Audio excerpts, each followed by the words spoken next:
Hey, everybody. Thanks for tuning in to the Hanging On to Hope podcast. I'm Brenda J. And I'm Karen Wonder. And we are HangingOnToHope.org.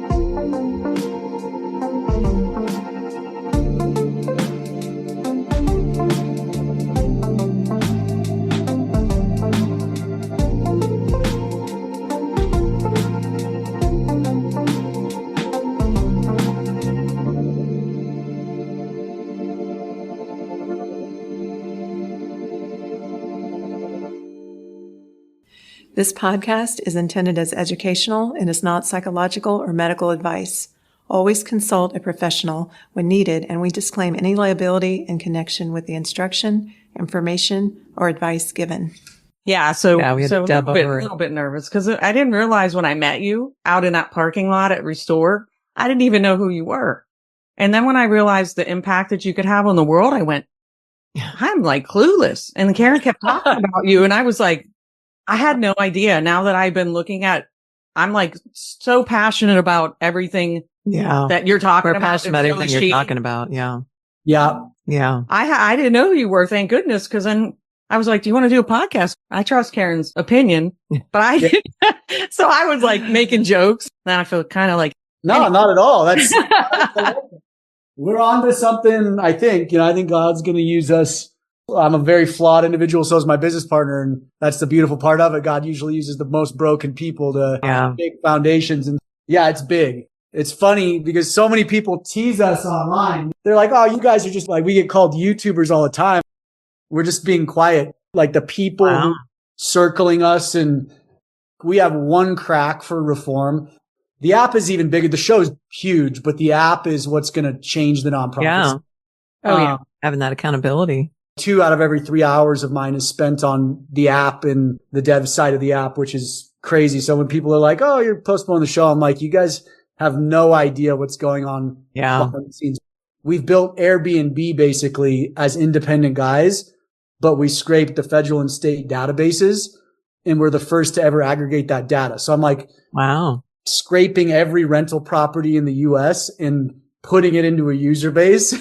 Wow. Oh, wow. So what we've project. Like, it's God. Like what we've accomplished in the last 3 years is just incredible. So we're absolutely. Yeah. We see it as like we're Sisyphus, where he's pushing the rock up the mountain, and we've gotten it to the top. And so it's just sitting on the top now. So we just need to push a little further, and then it's going to start spiraling down the other side. So what you're doing is like all the things that have been bothering me that I kept bottled up inside. I'm like, I've been thinking about that for years and trying to talk about it with people, but nobody will talk about it. Yeah. That's what you're doing right now. And I'm like, oh, so that's why we're like, oh, we got to get him on before he gets so busy that he'll be like, I don't even remember who they are. Yeah. It's crazy. Like my girlfriend was like, I feel like you've lost yourself. And I'm like, I kind of have. Like I've just, it's just a big project. 18 to 20 hour days. And so I'm trying to come back to reality and be like, nope, I don't need to. Like I need to balance, there has to be. I do think before we go live, I firmly believe my mission is to create, or the show will become the largest witness tool for Christ outside of the institutional church ever. And so it's like, cause we get to present the authentic biblical Christ that's not do a money making machine. Yeah. That's what I'm most excited about is we just get to subtly and unbiasedly present this guy who radically transformed the world. And whether you believe he's the son of God or just, a historical figure, it's like you got to wrestle with who he was and why he had such profound impact on the world. Yeah. Cause the Bible's, it's so hard to understand that I try to stay focused on the Gospels and the life of Jesus and use that as my way of living. But I don't think people do that. They just take whatever scriptures they want to use. Yeah. It's a lot about spiritual abuse. Yeah, to that point, I started 3 weeks ago. God put it on my heart to just read the red letter Bible, just Jesus' words till the day the show comes out. So every week I go through just Jesus' words. So it's about an hour of reading a day. But, by the time I finish, we launch, I'll be like 10 rounds through just Jesus' words. Like I just read a book of 21-day prayer of only the things Jesus prayed. Yeah. It's just his words and how he prayed. That's a fascinating one. Yeah. So I've been going over that every day, and I still can't remember all of it. So I have to keep going over it. Yeah. Hi, everyone. Welcome to the Hanging On to Hope podcast. This is Brenda J. Today, we'd like to welcome Nathan Appfel to the show. Nathan is a filmmaker with 15 years of experience who's working on a documentary series called The Religion Business. He's also working with creators to create an app that will hold churches and nonprofits accountable to report their salaries and spending. So welcome to the show, Nathan. Thanks for having me. Yeah, it's nice to see you again after seeing at the conference. Yeah, you as well. Thanks for approaching me and Yeah, I'd already saw you on Julie Royce's podcast. So yeah, I was excited when she said you were going to be there. So can you start out by telling us a little of your story and what led you up to working to help create the app and the documentary series? Yeah, I always tell people how I see life is it's a series of breadcrumbs. I'm not smart enough or strategic enough to really point myself in a direction. And so like even going all the way back to my childhood, I was raised in a non-denominational megachurch in Los Angeles and loved that experience as a kid. And then in junior high and high school, I'd volunteer as a leader, and in college, I'd volunteer as a high school leader. And so I was very involved in the institutional side of Christianity. And then I just had some really profound things happen in my 20s in regards to the institution that made me ask specific questions. And then when I was 18, I started traveling for my film career, and I would travel about 9 months a year. I was in action sports, so most of the places I would go were exotic, Tahiti or Indonesia, islands off the coast of Africa. But most of the places you're going are semi-impoverished or very impoverished. Right. And the islands are very poor. Mm-hmm. So everywhere I'd go, I was very interested in visiting churches and seminaries. And so I would go into small rural churches and in some of the poorest favelas in Brazil. Mm. I'd go to seminaries in the favelas. I'd go to open air, tin roofed churches in the drug running regions of Honduras. I loved that experience. And every time I'd go on a trip, I'd come back and walk into my megachurch, and it just started rubbing me wrong. I felt God more moving in these really impoverished churches than I would in these massive tens of millions of dollars a year budgeted churches. And so I just started asking questions. And when I was 28, I'd won a couple Emmys at that point in my career. So I was established as a filmmaker. And so I bought the domain, The Religion Business, and I just started asking questions of pastors, and no one would answer those questions. I usually was told, don't question authority, Nathan, or you don't have the right to even ask those questions. And that's what lit a very frustrated fire inside of me. And so flash forward 12 years, and it's been 12 years of heavy research and growth on my part. I always say my only prayer from the beginning of this was, God, you put the breadcrumbs in front of me, my daily bread, basically, and I'll pick it up and eat it and move on to the next one. And the app and the show are conclusions of that, just picking up that daily bread, so to speak. Out, or someone messages us on Instagram, or just me sending out 100 emails to professors and having that one professor respond. Those were the breadcrumbs. Wow, that's great that it's been 12 years in the making and it's finally here. Yeah, it's exciting. It's humbling. Yeah, I get what you're saying, because I just came from a mega church, and now I help the homeless too down at a different church in Streets of Destiny with our nonprofit. And man, sometimes I get in the car and I start crying because you say, Lord, break my heart for what breaks yours. Mm-hmm. And all of a sudden you're changing as a person. Mm-hmm. So yeah, we were talking earlier before we started the podcast on how I met Nathan. And it's pretty funny because we were at the Restore conference with Julie Royce, and Karen's like, yeah, you should see and I'm in the parking lot, but I didn't really know what he was doing yet and how impactful it was. So I'm kind of embarrassed now because I was making jokes and but I was just being myself. But anyway, so in this process, you're confronting mega churches and pastors demanding to know their salaries and housing allowances, and you're not taking no for an answer. How's this been working out for you so far? It's been interesting. There's a pattern that's emerged, and it's still happening to this day. People just don't want to talk. And I always say, I'm not pointing fingers at these pastors and saying you are in the wrong necessarily. What I'm doing is showing this systemic kind of struggle where pastors, just through precedent, are used to this environment now. They're used to an environment where they don't have to disclose their salaries. They don't have to disclose their housing allowances. And this is a relatively new phenomenon, but we see it as like, this is the status quo. And these pastors now just believe this is the status quo. But 20 years ago, this was not a thing. Yeah. And so no pastor will talk. I've been arrested We've had the cops called on us multiple times. And a lot of people on social media will see me as an instigator, but what they don't realize, and they're going to learn this in the series, the docuseries, is I have emailed and made calls for months, if not years prior to that interaction. And so this is just where I'm at the end of my rope. And I'm like, okay, no one will call me back. No one will email me back. So I'm going to show up, and I'm not going to walk down the aisle of the church during the middle of a church service. No, I'm going to wait in the parking lot. And that's funny is they're just so terrified of me even being in their parking lot, asking a question, that they'll have me arrested, which really goes to show there's a major problem at the legal level in the institution that's allowing this lack of accountability and transparency. Yeah. And they're trying to protect it at all costs. So you're getting arrested just for asking them how much money they make?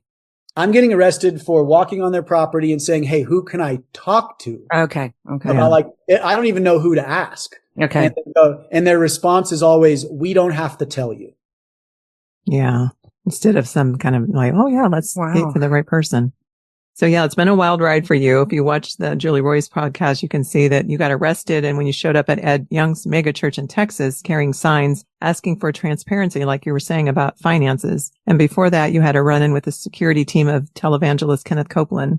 It's interesting that megachurches have security teams that protect them from honest questions. Why do you think you're getting arrested when demanding transparency? Is it just all the system that's been set up, like you were saying?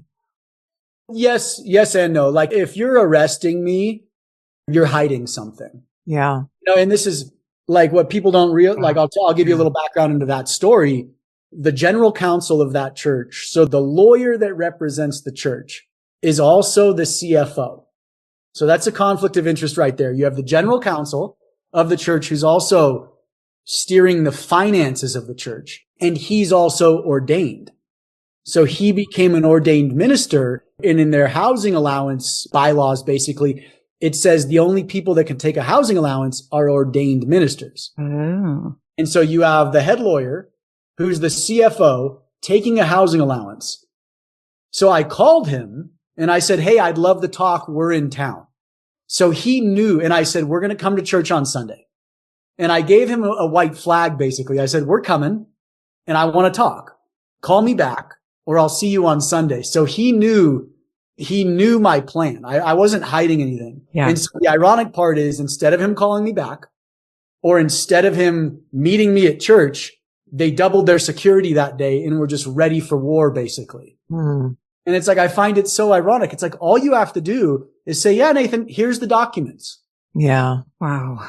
But you're hiding stuff. And I know you're hiding stuff because I have their LLC structures of all the properties they're buying. The pastors are buying amongst themselves. And so it's like, yeah, you're hiding something and you're going to go down with that ship. So yeah, if they're not wanting to talk, they're hiding something at this point. That's kind of that's what I've realized over this journey. And on some of the clips that you have, if anyone wants to follow the religion business on Instagram, you have a lot of clips on there. And there's that one clip with Kenneth Copeland showing all the watches. Yeah. Like really expensive. Like he's bragging about it. And then it's very interesting.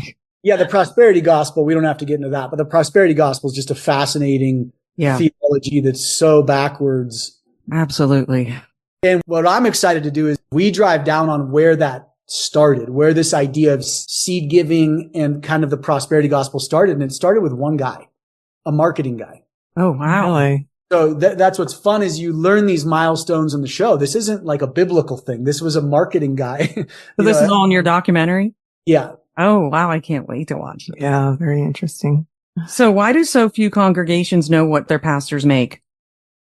Again, it's precedent, right? It's flashback 30 years. Every church knew what their pastor was making. There was a binder in the front in the foyer. Right. You could open up and see where every dollar went. And over the years, as churches got bigger, as technology came in and this idea of the megachurch started taking shape, that binder disappeared out of one church. And then it disappeared out of 2 and 3 and then 4 and 5, and so eventually it just kind of became the norm that, hey, our financials won't be public, but we'll put them online. And if you really want to know, we'll send you a copy of our annual report. And it's just through precedent over the last couple decades, it's just kind of slipped out to where now congregations don't know their pastor's salary and they think that's standard and fair.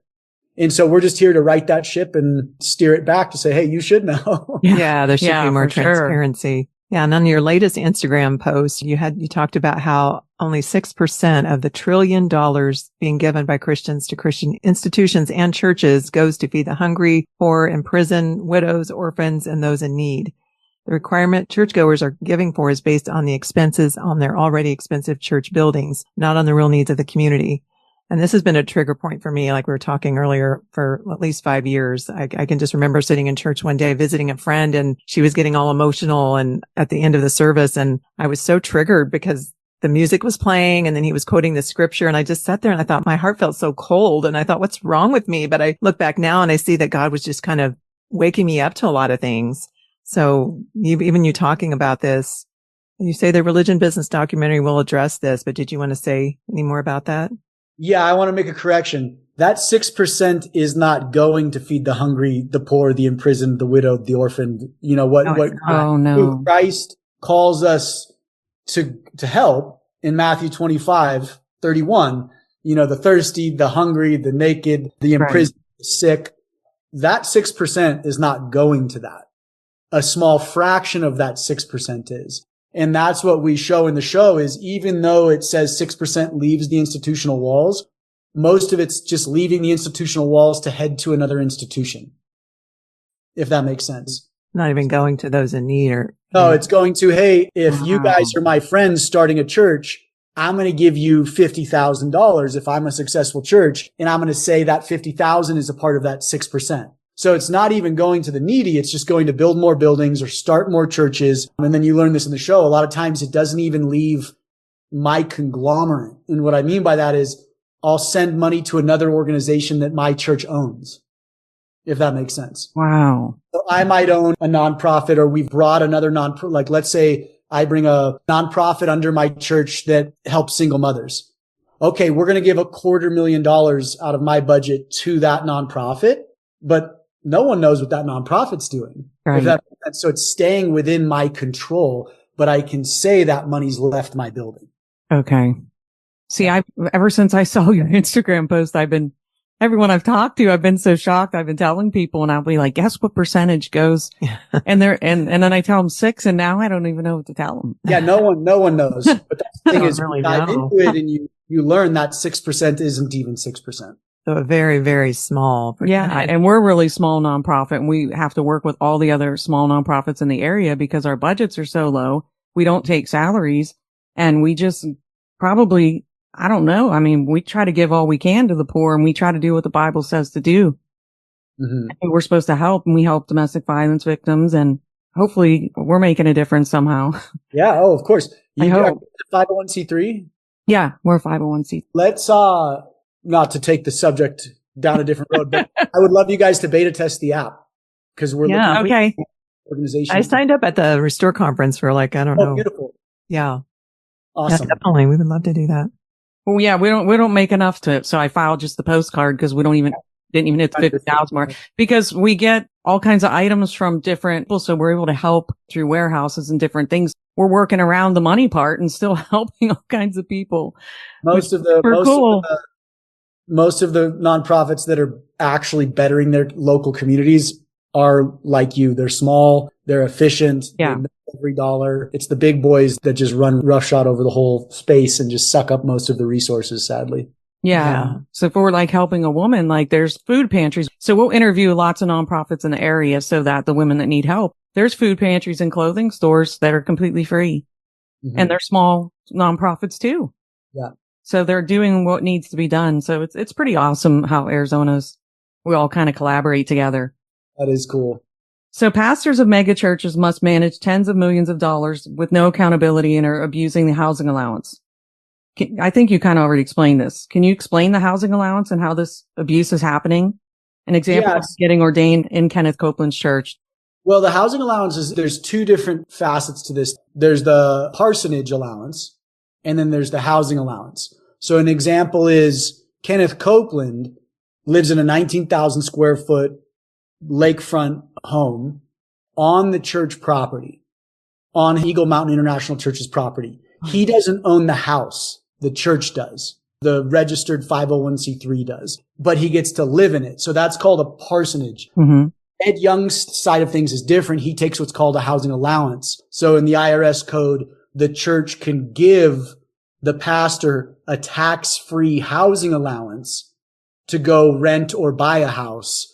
And I don't have the documentation up in front of me, but it says something along the lines of it needs to be kind of standardized. The housing allowance is standardized basically. So, to your standard of living. And so this is where it gets fun is most people will say, oh yeah, there's limits on a housing allowance because the IRS documentation says it. But a good lawyer can say, well, Ed Young is a celebrity, so he deserves to live like Tom Cruise. Mm-hmm. That's standardized. Wow. So without even knowing it, his congregation can be funding $150,000 a month in a housing allowance that's tax-free. Wow. Yeah. And So so they're able to also say like how much they make, and then that doesn't include the housing allowance as well. right. So they very can stand on misleading. stage and say, hey, I make $150,000 a year in my salary. And most congregants would be like, oh, he deserves that. But what they don't realize, some pastors will be taking $1 million+ a year in a housing allowance on top of that. Yeah. They have clothing allowances. And you can only do that if you're ordained, you said earlier, right?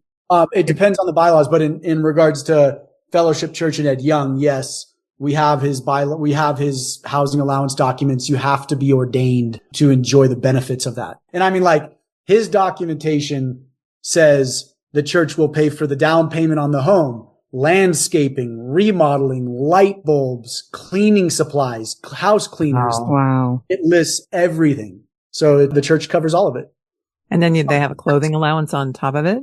Some pastors take a clothing allowance. We have documentation of one pastor who removed one of his board of directors because this individual pushed back on the fact that this gentleman wanted to add an additional $50,000 a year to his clothing allowance.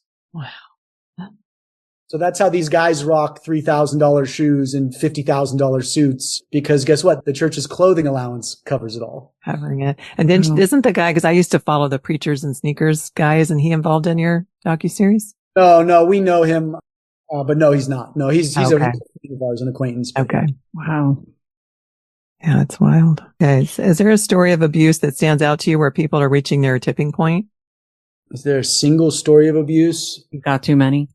Yeah, it's like Stands out. we profile so to give people a little background, because again, I don't blame Kenneth Copeland. I don't blame Ed Young. I do blame the LDS Church, but these guys are just byproducts of the legal architecture in the US. And that's what we try to present in the show is when you give people a playground to do whatever they want in, humans are going to human. And that's what we always say. Mm-hmm. So if there's an opportunity to take money off the table, to kind of scam people, most people will end up doing it, if that makes sense. Like I firmly believe these pastors, I give them the benefit of the doubt. They got into it wanting to save souls. Yeah. And then the machine just eats them over the years. And so we profile 10 major abuse loopholes in the legal architecture. And so we have 10 examples in the show. And each of those examples are either a church or an individual or a nonprofit, a secular nonprofit. And so there's 10 major abuses that we point out in the show. The housing allowance is one of them. Real estate's another. But yeah, there's 10. Okay. And just so our audience knows, we've told them before, but our nonprofit is against all forms of abuse. So spiritual abuse, domestic violence, physical, emotional, verbal, neglect, and human trafficking, sexual exploitation. So what you're talking about when you talk about abuse is like, whoa. Mm-hmm. Yeah. The sad part is, speak on that. Those 10 loopholes that we talk about are just legal. They have to do with the legal architecture. I did not think the show would go this route, but I only thought I cared about the legal structure. Mm-hmm. But the legal structure and these loopholes have driven us down a rabbit hole into the SA world, the sexual abuse world, and more important, into the CSAM world, which is child sexual abuse material, because they're intimately related, which I wasn't ready for. Wow. It's not really surprising. But about 12% of the documentary, the docuseries is on SA and CSAM, because where there's financial abuse, there will be sexual abuse. Wow. They're intimately related. Yeah. That's what I noticed now that I'm on Julie Royce's email newsletters. Every day there's something happening. So did you want to talk about what happened when you tried to see Kenneth Copeland's parsonage? The camera is more dangerous than a gun? Yeah, sure. It's a really fun scene, and a lot of people think. To be continued. Stay tuned for next week's part 2. You don't want to miss it.